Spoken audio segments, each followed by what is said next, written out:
Saudara, isu adanya dugaan kecurangan di pemilu presiden 2024 terus disuarakan sejumlah pihak. Untuk mengusutnya, calon presiden Ganjar Pranowo mengusulkan agar DPR menggunakan hak angket. Di tengah usulan menyelidiki kecurangan pemilu, Bawaslu mengungkap sejumlah temuan masalah dalam penghitungan suara. Seperti ada sekitar 11.000 TPS di mana Sirekap tidak dapat diakses oleh pengawas pemilu, saksi atau masyarakat. Bawaslu juga melaporkan di 1.400 lebih TPS terdapat intimidasi terhadap penyelenggara pemilu. Jika hak angket ingin bergulir di DPR, ada sejumlah syarat yang harus dipenuhi. Di antaranya pengusulnya minimal 25 anggota DPR dan lebih dari satu fraksi. Sementara usulan hak angket diterima jika mendapatkan persetujuan dalam rapat paripurna DPR yang dihadiri lebih dari setengah jumlah anggota DPR. Pertanyaannya kini, apakah hak angket akan sekedar jadi wacana atau serius dijalankan untuk menyelidiki kecurangan pemilu? Kita akan bahas usai tayangan berikut. Saudara, Capres Ganjar Pranowo menyebut usulannya agar DPR menggunakan hak angket. Ia sampaikan dalam rapat evaluasi dengan pimpinan parpol pendukung sehari setelah Pilpres. Ganjar mendorong hak angket DPR untuk menyelidiki temuan dugaan kecurangan pemilu. Menurut Ganjar, DPR jangan diam saja atas dugaan kecurangan pemilu. Ganjar menyebut secara matematis komposisi fraksi yang mendukung dan yang menolak di DPR bisa dihitung. Ganjar juga memberi alternatif DPR bisa menggunakan hak interpelasi dan raker Komisi 2 dengan penyelenggara pemilu.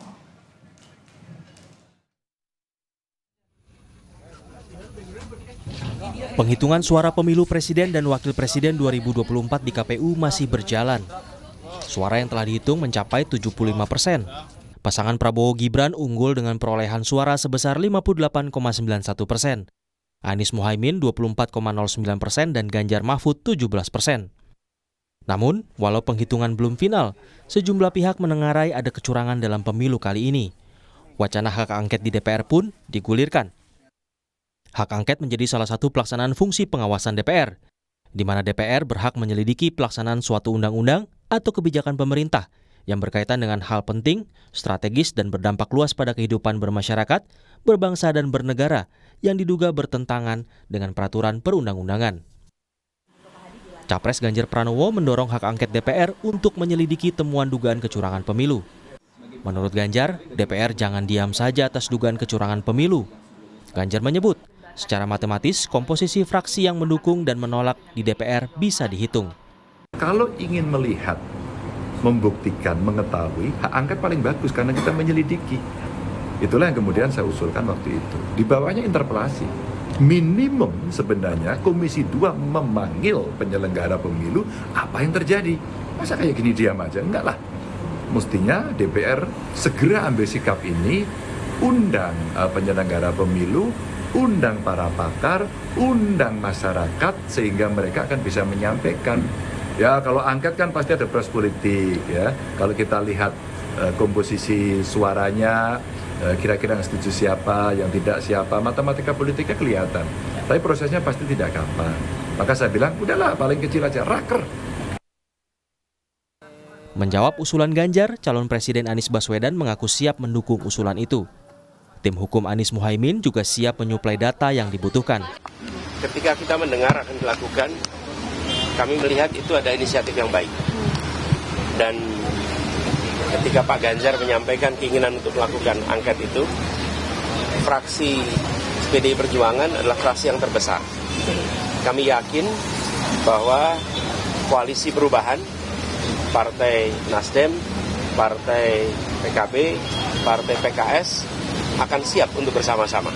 Jadi siap, saya memandang dengan adanya inisiatif angket, proses di DPR bisa berjalan. Kami siap dengan data-datanya dan di bawah kepemimpinan fraksi terbesar, maka proses DPR bisa berjalan. Saya yakin Partai Koalisi Perubahan siap untuk menjadi bagian dari itu. Sementara itu, menanggapi usulan hak angket, Cawapres Gibran Rakabuming Raka mengatakan akan menampung segala kritikan termasuk penggunaan hak angket sebagai bahan evaluasi dan masukan. Ya, masalah hak angket segala kritikan, evaluasi, demo, ataupun surat-surat terbuka, apapun itu ya kami tampung sebagai bahan evaluasi, masukan, dan lain-lain ya. Yes, matur nuwun Pak Ganjar untuk masukan-masukannya. Yes, yuk. Agar bisa dijalankan, pertama hak angket diusulkan oleh minimal 25 anggota DPR dan lebih dari satu fraksi. Lalu usulan hak angket diterima jika mendapat persetujuan lebih dari setengah jumlah anggota DPR dalam rapat paripurna. Saat ini hak angket baru sebatas usulan dan belum digulirkan. Bagaimana gambarannya bila hak angket jadi bergulir? Saat ini kubu Ganjar Mahfud, PDIP, dan P3 memiliki total 147 kursi di DPR. Sementara kubu Anies Muhaimin, yakni Nasdem, PKB, dan PKS berjumlah 167 kursi. Dan partai pendukung Prabowo Gibran, Partai Gerindra, Partai Golkar, Partai Demokrat, dan PAN jumlahnya 261 kursi. Presiden Joko Widodo pun angkat bicara soal wacana hak angket terkait kecurangan pemilu. Jokowi menyebut itu hak demokrasi sehingga tidak apa-apa jika dilakukan. Pemilu ke DPR gimana respon Pak Presiden? Ya itu hak demokrasi, nggak apa-apa kan. Tak sekadar butuh lobi politik agar hak angket bisa berjalan. Pengusul juga harus menyerahkan dokumen yang memuat materi kebijakan atau pelaksanaan undang-undang yang akan diselidiki. Tim Liputan, Kompas TV.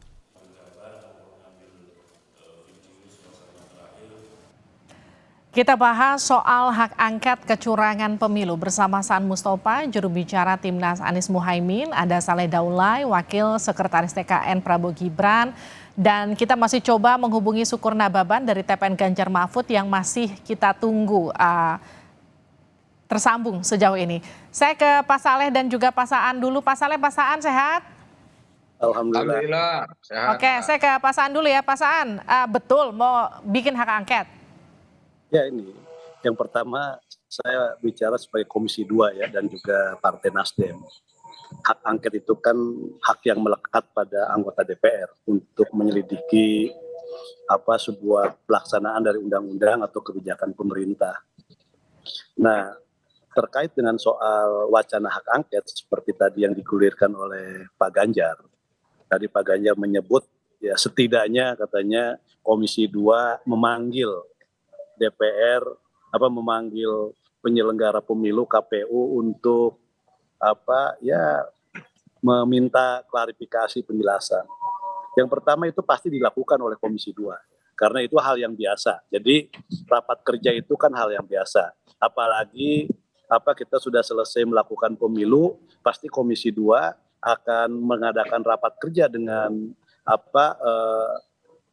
penyelenggara pemilu, baik Bawaslu, KPU, DKPP, dan juga pemerintah terkait dengan evaluasi dari pelaksanaan pemilu, baik Pilpres maupun Pileg. Jadi tidak hanya sebatas Pilpres, tapi juga terkait dengan Pileg. Nah, terkait dengan soal hak angket, tentu kami sedang mengidentifikasi, melakukan pengumpulan data-data terkait dengan soal kecurangan, manipulasi dan sebagainya, baik secara teknis maupun juga dalam kerangka nanti ada nggak misalnya kecurangan yang bersifat terstruktur, sistematik dan masif ya. Jadi terstruktur, sistematik dan masif ini juga kami nanti akan coba pelajari, akan kami kumpulkan data-data semua terkait dengan soal hak angket ini. Oke. Jadi tentu akan Pak Saan, maaf saya potong. Ya, secara lebih mendalam. Pak Anies itu kan menyebut siap menyambut usulan hak angket. Sejauh mana komunikasinya memang dengan kubunya Ganjar Mahfud? Sudah deal, sudah ikut bentuk ke dalam tim khusus atau ini masih nego-nego? Ya, kalau terkait dengan hak angket ini kan menjadi ranahnya nanti partai politik ya.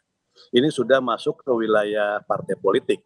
Dan tentu partai politik, misalnya dalam hal ini Nasdem, sekali lagi pasti kita akan mempertimbangkan dan mengkaji terkait dengan usulan itu. kan ini kan harus dikaji secara mendalam, bukti-bukti sedang kita kumpulkan.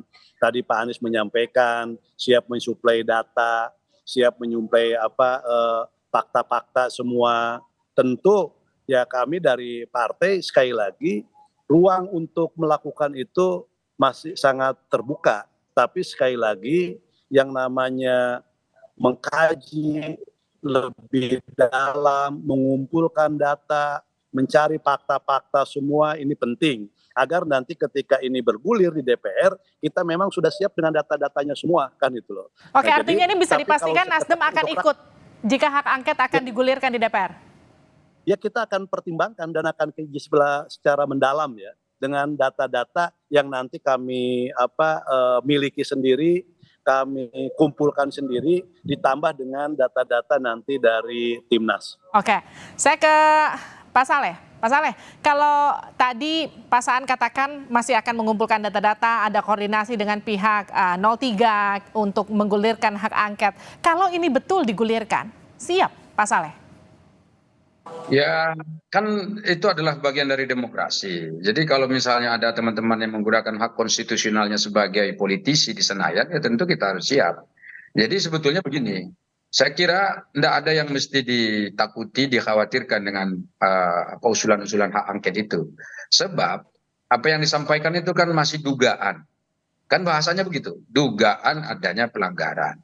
Nah, dalam hal konteks adanya dugaan pelanggaran ini, sebetulnya kan ada jalur yang mesti bisa dilakukan selain jalur politik ini, yaitu jalur hukum, di mana kan masing-masing kontestan pemilu ini itu tetap diberikan kewenangan hak untuk ikut menggugat. Nah, gugatan itu kan bisa disampaikan katakanlah ke lembaga-lembaga terkait, dalam hal ini mungkin Mahkamah Konstitusi.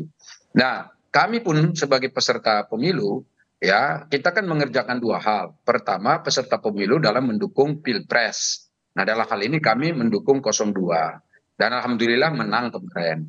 Nah, tentu jika ada paslon 01 dan paslon 03 yang ingin melakukan gugatan terhadap katakanlah kemenangan yang sudah diraih oleh 02 melalui quick count, ya kan? Nah, tentu itu dipersilakan. Nah, kumpulkan semua bukti-buktinya, nanti kita bisa katakanlah bertemu di Mahkamah Konstitusi. Itu satu. Yang kedua, kami juga adalah peserta pemilu yang memperebutkan kursi parlemen. Dalam hal ini DPR RI dan juga DPRD provinsi dan kabupaten. Dalam konteks ini tentu kami bersaing juga, bukan hanya dengan Nasdem, bukan hanya dengan PDI Perjuangan dan juga PKS dan P3, tetapi kami juga tetap bersaing dengan Gerindra, dengan Golkar, dan dengan partai-partai yang ada di koalisi kami, termasuk ya katakan seperti Demokrat begitu. Dan ini pemilu sekali ini tentu ini pertarungannya kan level itu, ada level di mana kita nanti akan bertemu pada penyelesaian masalah, apa katakanlah sengketa pemilu untuk Pilpres, tapi ada juga nanti persoalan di dalam sengketa pileg seperti itu. Nah, karena itu hak-hak ini tentu dipergunakan. Kami juga berhak untuk melakukan gugatan. Jadi bahkan bukan hanya menggugat Nasdem, PDI Perjuangan, bisa jadi dalam konteks perebutan kursi DPR, kita juga menggugat Golkar, kita juga menggugat Gerindra misalnya seperti itu, ya jika memang ada bukti-bukti valid yang bisa kita sampaikan. Nah, karena itu saya kira ini hal-hal biasa saja. Memang kalau dibawa ke ranah katakanlah hak angket seperti itu tentu saya lihat muatan politiknya tentu akan jauh lebih besar ya dibandingkan muatan katakan penyelesaian masalah hukumnya. Tapi kalau misalnya dibawa ke Mahkamah Konstitusi, saya kira penyelesaiannya bisa segera dan itu bisa final dan mengikat. Sebab upaya-upaya untuk sengketa pemilu ini ada juga tahapannya, ada batas waktunya begitu. Jadi karena itu tentu jika teman-teman 01 dan 03 kemudian seluruh partai politik yang ada yang ikut berkontestasi kemarin melihat ada kecurangan-kecurangan yang tadi TSM terstruktur kemudian masif seperti itu, sistematis dan masif, maka tentu mereka punya hak. Ya, dalam demokrasi kita memang sudah ada, memang sudah dibuka peluang itu dan sudah ada ranah itu. Ya, kita tunggu gitu. Tapi kalau mau masuk ke mana tadi? Ke hak angket, ya Partai Amanat Nasional tentu sama dengan Bang Saan. Ya, kita akan pelajari dulu yang mana yang akan diselidiki. Yang mana apakah hanya penyelenggaranya saja, dalam hal ini misalnya KPU, Bawaslu dan seluruh jaringannya gitu, atau justru menyelidiki hal-hal lain. Katakan misalnya ada lembaga-lembaga negara lain yang mau diselidiki. Nah, kemudian akan kita selidiki apakah betul ada kaitannya dengan tadi dugaan kecurangan pemilu yang terstruktur, sistematis dan masif itu gitu. Nah, jika tidak tentu kita pasti akan menolak. Justru kita lebih mengarahkan bagaimana penyelesaian masalah sengketa pemilu ini melalui jalur formal yang memang sudah diatur melalui undang-undang pemilu, yaitu bisa jadi ke Mahkamah Konstitusi seperti itu. Baik Bang Saleh, Bang Saan, kita jeda sejenak diskusinya untuk kumandangkan azan maghrib untuk wilayah Jakarta dan sekitarnya. Selamat menunaikan ibadah sholat maghrib untuk Anda yang berada di wilayah Jakarta dan sekitarnya. Kita lanjutkan perbincangan kita di Sapa Indonesia Malam. Masih bersama Pak Saan Mustafa dan juga Pak Saleh Daulay. Kita juga masih mencoba menghubungi Pak Sukur Nababan yang sudah confirm namun masih belum bisa kita hubungi sampai saat ini. Saya kembali ke Pak Saleh. Pak Saleh, kalau betul hak angket itu berjalan, kita lihat dari komposisi di parlemen sejauh ini, kalau 01 ditambah 03, itu komposisi di parlemennya kan lebih banyak daripada 02. Itu bagaimana strategi untuk menghadapinya Pak Saleh? Jadi kan ini masalahnya kan belum diusulkan. Jadi kita tidak bisa juga berandai-andai juga lalu membuat pernyataan-pernyataan yang saya kira juga masih sangat awam atau awal ya. Jadi mesti ditunjukin dulu memang benar nggak nih hak angket ini. Karena tadi yang mengusulkan hak angket itu kan capres ya. Jadi capres ini sudah dapat persetujuan dari partai-partai pendukungnya nggak gitu. Nah dan menurut saya kalaupun misalnya nanti terjadi proses hak angket itu, yang perlu dilihat juga kan komposisinya tidak sesederhana yang ada sekarang ini. Tidak hanya hitung-hitungan begini dalam politik itu. Jadi kita tahu juga bahwa PDI Perjuangan itu sekarang ini sangat membantu Presiden Jokowi. Banyak kader-kader dari PDI Perjuangan yang sekarang masih ada di parlemen, di kabinet. Begitu juga yang PDI, kalau P3 juga ada, Nasdem masih ada, PKB juga masih ada. Dan semua partai-partai yang katakan tadi, yang dihitung-hitung angkanya itu kan masih bekerja sama dengan Presiden Jokowi. Oke, saya sekarang lempar ke Pak Saan. Sebentar, saya tambahkan sedikit.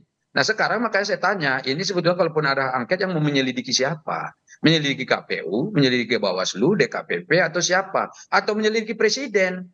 Nah kalau menyelidiki Presiden kan aneh juga, ini kan anggota kabinet semua ini partai-partai. Makanya saya bilang jangan terlalu kita tiba-tiba sudah memastikan oh ini pasti akan digulirkan. Belum tentu, kita lihat dulu perkembangan. Baik Pak Saan, jadi hak angket ini kalau memang digulirkan targetnya ke siapa? Ke KPU, ke Bawaslu, ke Presiden, kemana? Ya tentu semua pihak yang terkait yang namanya angket. Yang pertama tentu pelaksana undang-undang. Dalam hal ini ada undang-undang pemilu. Siapa pelaksana undang-undang pemilu? Tentu penyelenggara ya. Jadi kita juga ingin nanti penyelenggara menyampaikan. Jadi tidak hanya di soal hak angket. Pasti yang namanya penyelenggara akan menyampaikan ke DPR melalui Komisi 2 dalam bentuk rapat kerja atau RDPU, rapat dengar pendapat ya, dengan RDP, dengan penyelenggara pemilu terkait dengan soal evaluasi pelaksanaan pemilu. Yang itu udah pasti saya pastikan raker itu akan berjalan ketika masa sidang sudah kembali ya. Jadi kan sekarang masih reses. Jadi bulan Maret ini masa sidang sudah kembali. Nah pada saat masa sidang kembali itu hal yang biasa, wajar, yang namanya setiap komisi, dalam hal ini Komisi 2 juga melakukan rapat kerja atau RDP dengan mitra kerja, termasuk dengan penyelenggara pemilu. Pasti, nah salah satu materinya pasti terkait dengan soal evaluasi pelaksanaan pemilu. Itu satu hal. Dari situ kan juga nanti kan bisa bergulir ke seperti Pak Ganjar sampaikan, bisa bergulir ke interpelasi, bisa bergulir juga ke hak angket, itu kan nanti dilihat dari urgensinya terkait. Jadi kita tunggu nanti. Terima kasih Bapak-Bapak sudah bergabung di Sapa Indonesia Malam. Pak Saan, Pak Saleh, terima kasih. Pak Sukur, kita masih tunggu sebetulnya tapi belum bisa bergabung nampaknya malam hari ini. Terima kasih sudah bergabung di Sapa Indonesia Malam pada malam hari ini. Sehat-sehat selalu Pak Saan, Pak Saleh. Saya semua ya, yuk.